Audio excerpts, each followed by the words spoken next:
আজকের ভিডিওতে দেখাবো কিভাবে আপনার মোবাইল দিয়ে খুব সহজে একটা ইমো অ্যাকাউন্ট খুলবেন। চলুন বেশি কথা না বলে মূল ভিডিওতে আসা যাক। প্রথমে আপনার ফোনে থাকা প্লে স্টোর অ্যাপটি ওপেন করে নেবেন। প্লে স্টোর অ্যাপটি ওপেন করার পর উপরে সার্চে ইমো লিখে সার্চ করে দেবেন। অ্যাপটা চলে আসবে, অ্যাপটা ডাউনলোড করে নেবেন। ডাউনলোড করা আছে আপনাদের দেখানোর সুবিধার্থে। ডাউনলোড করা হলে ওপেনে ক্লিক করে দেবেন। ওপেনে ক্লিক করে দেওয়ার পর পারমিশন দিলে পারমিশনগুলো দিয়ে দেবেন। নিচে আপনার ফোন নাম্বারটি দিয়ে দেবেন, যে নাম্বার দিয়ে আপনি ইমো অ্যাকাউন্ট খুলবেন। নাম্বার দেওয়া হয়ে গেলে নিচে দেখুন টিক মার্ক আছে, এখানে ক্লিক করে দেবেন। টিক মার্কে ক্লিক করে দেওয়ার পর উপরে দেখুন লেখা আছে ওকে, এখানে ক্লিক করে দেবেন। পারমিশন দিলে পারমিশন দিয়ে দেবেন।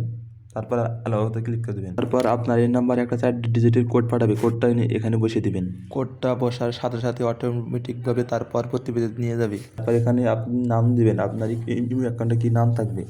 নাম দেওয়া হয়ে গেলে উপরে টিক মার্ক দিয়ে দিবেন। এখানে ক্লিক করে আপনি ফটো অ্যাড করতে পারবেন, আর যদি ফটো অ্যাড করতে না চান উপরে টিক মার্ক দিয়ে দিবেন। যদি জিমেল অ্যাড করতে চান তাহলে জিমেল দিয়ে দিবেন, আর যদি না অ্যাড করতে চান তাহলে স্ক্রিনে ক্লিক করে দেবেন।